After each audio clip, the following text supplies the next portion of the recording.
صحيح إن تفارقنا وكلنا راح في حاله، ولكن كان لا تقدير موقف ما تناسيته. أنا قدرت وضعه والفراق اشتد زلزاله، ووصاني على الصمت وعلى التفكير وصيته، وسامحت على اللي قال واللي ما بعد قاله، وعلى راحة ضميره والقرار الصب خليته. بديت أرقب نتايج خلوته بدموعها هماله، وتحريت على نار ويا ليتي ما تحريته. صدمني بالفراق وسرعته في ردة أفعاله، وثبت بخيال ما سعى الواقع بتثبيته. بعد ما كان أقرب لي من الرجال لضلاله، بعد ما كان يضحك لو قسى قلبي وبكيته، بعد ما كان قاهر كل عذالي وعذاله،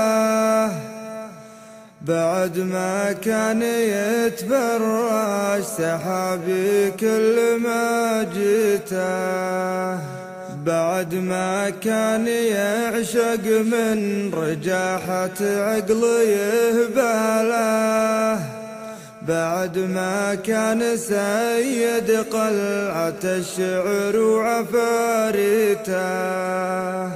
بعد وش عاد باقي يا بعد يكود موله، ليجره وانا غافل وقرب لي وضميته.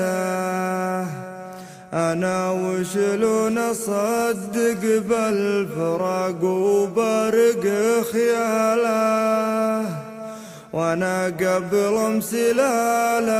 أمسلال اليوم في بيته. وش اللي صار يا ربي وش اللي غير أحواله، وش اللي يجبره يصد صوتي يوم ناديته.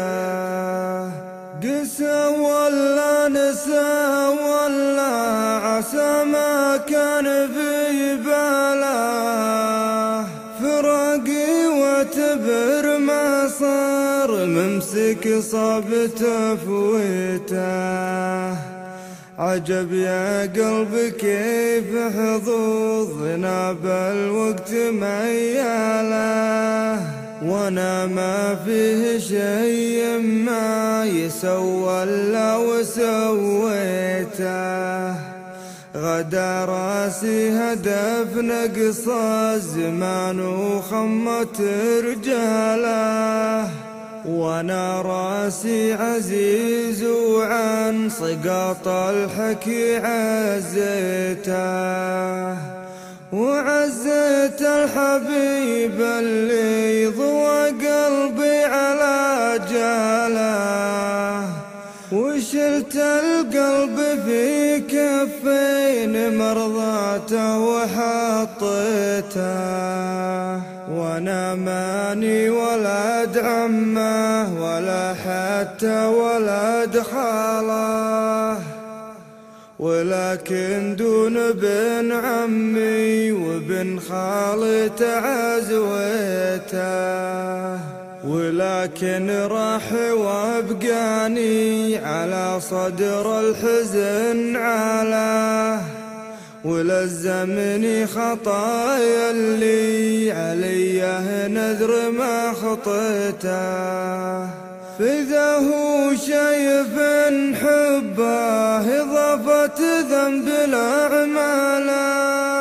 أنا أطهر ما عملته في حياتي يوم حبيته، وعزايني على حقه وعزاينه على باله، وعزايني على صدق الغلا والشوق خاويته. ولو حنا تفارقنا وكل راح بحاله، أبستناه لين الموت تقف بمواقيته.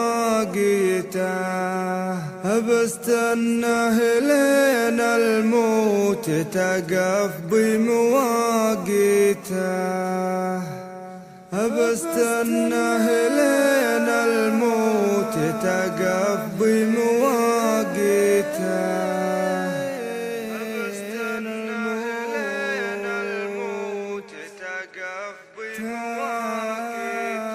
تقف بمواقيته.